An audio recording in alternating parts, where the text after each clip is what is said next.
they took such a long time is that the leadership of the Tamil people came from the same social club that the Sinhala leadership came. They shouted in parliament and then went to the club and drank from the same cups. The current leadership is coming from a very different source, which is from grassroots level. That's, I think, the change. And I think that the Tamil leader, the militant leadership, decided that, this type of, pussyfooting around is not going to work. The only thing that will bring the Sinhalese leaders to any form of negotiation is weapons, full stop. When peaceful protests fail, the armed struggle is about the only struggle possible. There's no other option. So you're saying it's very much justifiable? Not justifiable, essential. Or you can remain as you have been in the last 50 years, sitting under the table of the Sinhala people and to pick up crumbs from the table. They have talked about disarming the Tamil tigers. Yes, you can disarm them, no problem about that. You'll be also sending the Tamil people to a genocidal extinction. These people are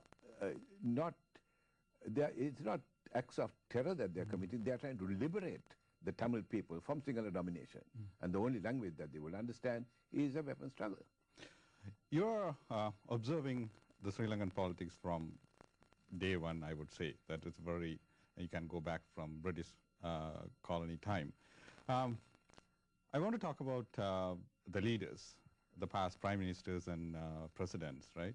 There were Senanayaka family, the Dudley Senanayaka, D.S. Senanayaka, then Bandanayaka family, S.W.R.D. Bandanayaka, Srimava Bandanayaka, then their daughter Chandrika Kumaratunga. Then there were Jayawardene, Premadasa, Ranil Wickremesinghe, and now Mr. Rajapaksa. How would you rate them? Well, I would rate them as steadily getting worse. No question about that. And today, we face probably one of the most dangerous presidents that we have ever had. And my cousin, being one of the contenders for that post of worst president, I think that's saying a lot. I mean, she's the lady who carpet bombed Jaffna with 500,000 people. And Boutros Ghali, the Secretary General, appealed to the international community and said to be concerned about the displaced people of Jaffna. Now, this guy is even worse than that. I mean, you can't say that he didn't know about the Chenchola bombing. He is the commander-in-chief of the armed forces, for heaven's sake.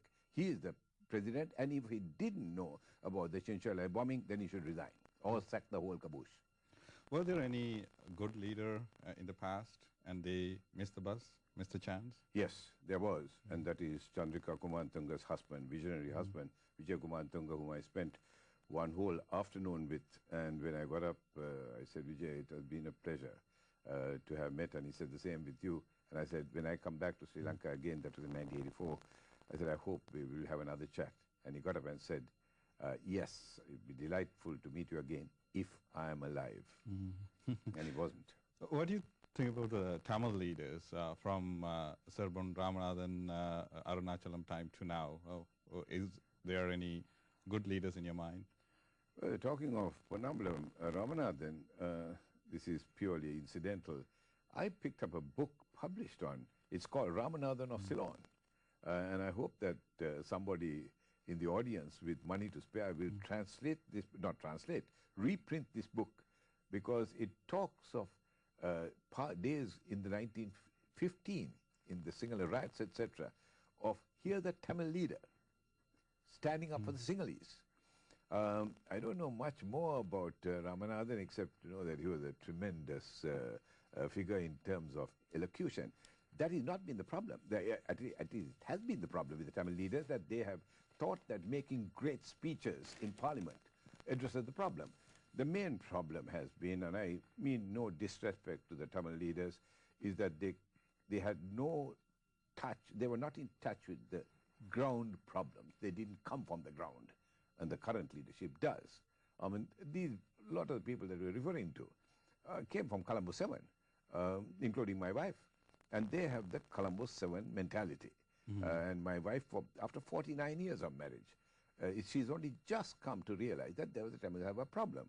And a couple of years ago, this is after some 47 years of marriage, she said, Brian, the Tamils do have a problem. I said, is that right? You're just telling me something I just didn't know all these years. And mind you, she is the one who has checked every paper of the scores that I have written. But that's been the problem with the Tamil leadership. Just come to the current situation, the CFA, the ceasefire agreement. There was a need for it, but how do you see the CFA and the written and signed by both sides? The greatest need for the CFA was that the Sinhala government was going broke. That was the need for the CFA. I don't know that many of your readers, maybe even yourself, are aware that soon after the CFA, what did this great hero, Ranil Wickremesinghe, do? He jumped into a plane and came and put his arm round President Bush and asked for more funds. For what? To fight the Tamil people. In fact, the CFA, despite all the negotiations that occurred, the LTT pulled out for a very good reason, because Ranil Wickremesinghe, smooth talker, didn't actually deliver. And now they're talking in terms of Wickremesinghe going into alliance with Rajapaksa. I've written a paper on this saying the entire Sinhala leadership won one extreme of the spectrum to the other. They're all undoubtedly anti-Tamil. Some of the UNP leaders openly said before the election last time that they planned that Karuna's split indirectly, and it happened. Is it? Do you think it's a very well planned, or just happened and now they're taking the credit? No, I don't think so. This is the sort of hypocrisy of the Sinhala leadership. I mean, when the Tamils did not vote at the presidential election, they said, oh, you know, breach of democracy, they should have voted. I mean, it is not for the Tamils, and I identify myself with the Tamils. In fact, I often call the Tamil people my Tamil people, because they are.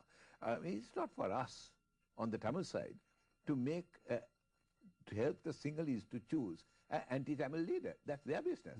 If they want to choose someone who has dipped his fingers, paws, into the tsunami till just a couple of months before the presidential election, they're happy with that. That's their problem. If they want to choose someone like Chandrika Kumaratunga as their leader, someone who has carpet bombed Jaffna, it's their problem. But I don't think that we, on the Tamil side, need to get involved choosing a Sinhala leader who is anti-Tamil. Ranil Wickremesinghe, some part of the world have an opinion he's a leader, he can solve the problem. Do you think? Well, 1983, the violence in Colombo, it broke out on Sunday, as you may remember. There was silence on Tuesday, silence on Wednesday, and Wednesday night, 3 young ministers came and gave an interview. One of those 3 was Ranil, and he said that the Tamil businessmen deserve what they got. And this is the man that you are hoping to get a solution from. I think that he's just a smooth talker. This guy, the current guy who's in power, he's not a smooth talker. I mean, he is more at home in the village in Hambantota. But he's not able to put his arm around Bush, that's for sure. When he came here, I think he spent a great deal of money living in the Waldorf Astoria or something like that. But I don't think he hadn't got the same smoothness as Ranil Wickremesinghe.